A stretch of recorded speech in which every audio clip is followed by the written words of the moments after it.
இப்போ ரீசெண்டாக ஒரு வீடியோ வைரல் ஆகிட்டு இருக்கு. அதாவது திவ்யா சத்யராஜ் அவர்கள் ஒரு இன்டர்வியூவில் சொல்லும்போது இந்த மாதிரி லிவிங் டுகெதர் இருந்துக்கலாம், கல்யாணத்துக்கு முன்னாடி குழந்தையும் பெற்றுக்கலாம் அப்படின்ட்டு. ஒத்த ரோசா பிள்ளைய ரொம்ப அற்புதமா வளர்த்திருக்கம்மா, நீ ரொம்ப அழகா வளர்த்திருக்கு. நன்றிங்க. நான் கொஞ்சம் கிறுக்கு நான் கொஞ்சம் கிறுக்கு.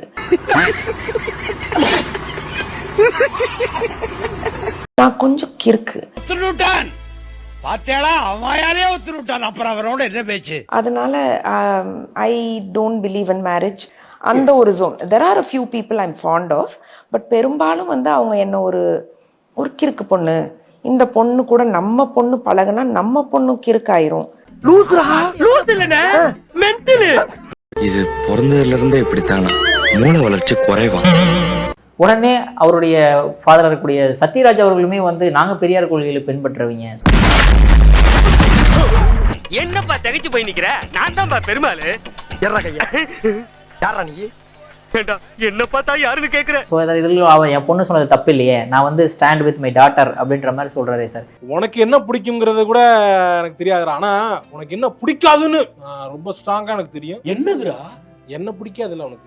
யார நம்பர்னே தெரியல தாசண்ணா.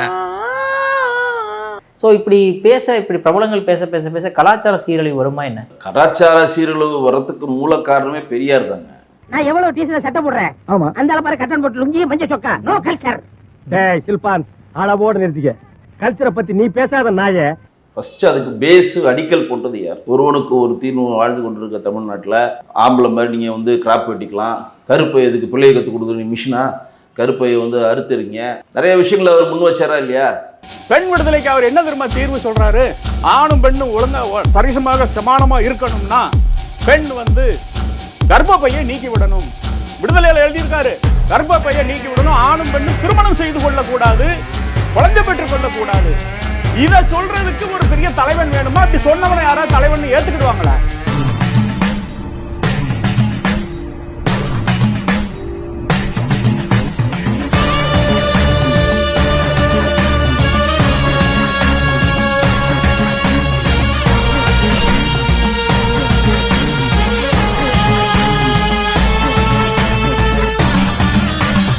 நம்ம சேனலோடைய வளர்ச்சிக்கு நீங்கள் கான்ட்ரிபியூஷன் செய்யணும் அப்படின்னு நினச்சிங்கன்னா இந்த QR கோட் மூலமாக உங்களால் முடிஞ்ச அமௌண்ட்டை நீங்கள் கான்ட்ரிபியூஷனாக நம்ம சேனலுக்கு அடிக்கலாம்.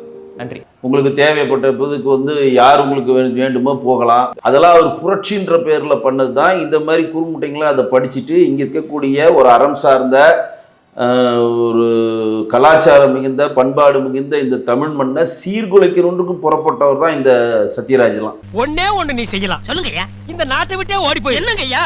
அதான் நீ நாட்டுக்கு செய்யற நன்மை, நாட்டு மக்களுக்கு செய்யற நன்மை, நாட்டு ஜனங்களை பிடிச்சிருந்த தரித்திரமே ஓடி போச்சுன்னு நினைப்பாங்க. இன்னும் திடீர்னு இவர் பொங்குறாங்க அப்படின்னா ஒரு மகளுக்கு சப்போர்ட் பண்றாங்க. மகளுக்கு சீட்டுக்கு எதிர்பார்த்தாரு, சீட்டு கிடைக்கல. எப்படி சீட்டு கொடுப்பாங்க? வீடியோவில் உட்காந்துட்டு 4 நாள் ட்விட்டு போட்டா சீட்டு கொடுத்துருவாங்களா திமுகல? திரையில வந்து டான்ஸ் ஆடுறவரு தலைவர் கிடையாது. திரையில வந்து டான்ஸ் ஆடுறவரு தலைவர் கிடையாது. தரையில இறங்கி அடிக்கிறார் பாருங்க, அவர் தாங்க தலைவர். அப்போ என்ன பண்ணுறது? நானும் பிரச்சாரத்துக்கு பண்ணுறேன்னு பிரச்சாரம்லாம் பண்ணார் தெரியுங்களா? சென்னையில் அவர் பிரகாஷ் ராஜ்லாம் போய் ஒரு காமெடிலாம் பண்ணிட்டு வந்தாங்க. நானும் வந்து திமுகவுடைய பாடுபடுறேன் அப்படின்னு. இந்த அம்மா வந்து ஊட்டச்சத்து நிபுணர்னு சொல்லுது. அது என்னத்தை ஊட்டச்சத்து பண்ணுச்சுன்னு எங்களுக்கு தெரியல. திமுக பெண்களுக்கு மரியாதை தர்ற ஒரு கட்சி. இதெல்லாம் என்னால ஏத்துக்கவே முடியாது. தைரியமா இருக்கிற எனக்கே இடுப்புல கைய வைக்கிறான்னு சொல்லி அந்த நகர செயலாளர் கேட்கறதுக்கு துப்பு இல்லைன்னா திமுகவுல எந்த பொம்பளை வந்து இருப்பா?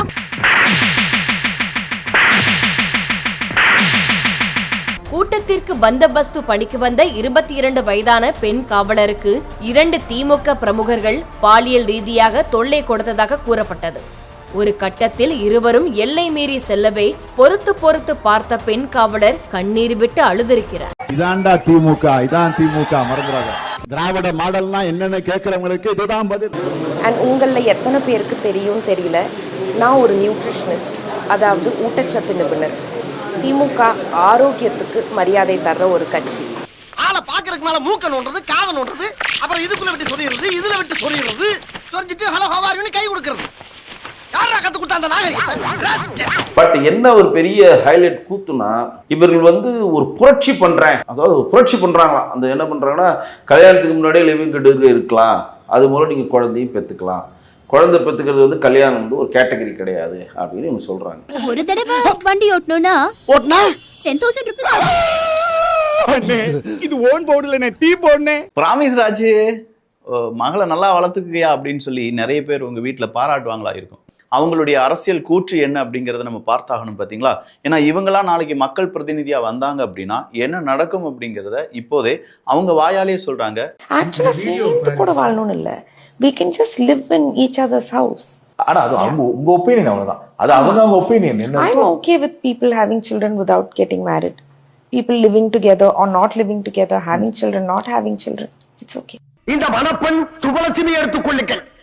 திருமணத்திற்கு முன்பு சில வாலிபர்களுடன் அரசல் புரசலாக சில கசமுசாக்களில் ஈடுபட்டிருக்கலாம், கர்ப்பமாயும் கலைத்திருக்கலாம்.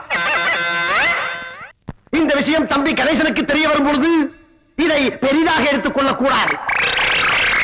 ஒருத்தங்க கூட ஒரு குழந்தை பெற்றிருக்கோமா, இன்னொருத்தங்க கூட போய் வாழலாம். இன்னொருத்தங்க கூட குழந்தை பெற்றிருக்கோமா, அடுத்தவ கூட போய் வாழலாம் அப்படின்னு சொல்லிட்டு இது எப்படி இருக்குன்னா, என்ன நீ இவனை கல்யாணம் பண்ண கூட்டி வந்திருக்க, முதல் புருஷன் இன்னொருத்த வந்து நிக்கிறா. இவருக்கு முன்னாடி இவர்தான் எனக்கு புருஷனா இருந்தாரு. சார் என்ன வேணாலும் செய்யலாம், ஏதோ ரெஸ்பான்சிபிலிட்டின்னு சொல்லி யாரோ ஒன்று சொன்னாங்களே, என்ஜாய்மெண்ட் வித்தவுட் ரெஸ்பான்சிபிலிட்டியா?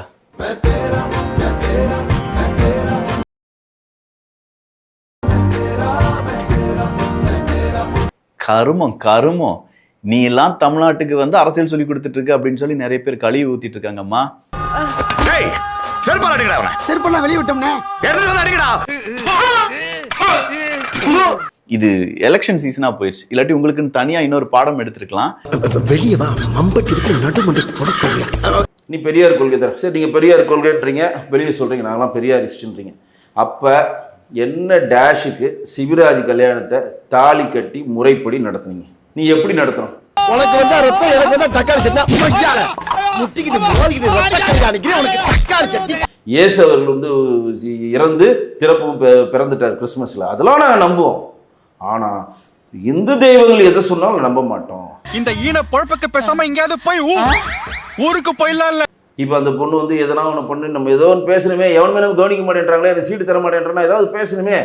அப்போ இந்த மாதிரி ஒரு கான்ட்ரவர்சியாக பேசினா நம்ம பிடிச்சிக்கலாம். அப்போ வந்து லிவிங் டுகெதரில் நீங்கள் பிள்ளைய பெற்றுக்கலாம், அதெல்லாம் ஒன்றும் தப்பு இல்லை. அப்போ நம்ம இந்த ஐபி நிகழ்ச்சியின் வாயிலாக நேரடியாக சத்யராஜுக்கு வைக்கிறோம். அவருடைய குடும்பத்தில் யாராவது இந்த மாதிரி வேலையை செய்தால் அவர் சிவப்பு கம்பளம் போட்டு வரவேற்பாரா? அதே மாதிரி தாங்க, ஏற்கனவே கர்ப்பமான பொண்ணை கல்யாணம் பண்ணிட்டோம்னா நம்மளுக்கு டைம் சேவ் ஆகுது பாத்தீங்களா. பிகாஸ் பேசிக்கலி ஐ எம் சோம்பேறிங்க. ஸ்டார்ட் பண்ணு.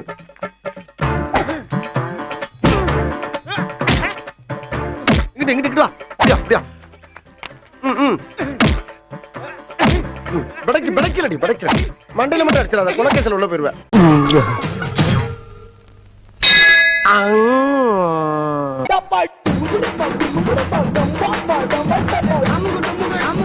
அம்முகுட்டு அம்மாள்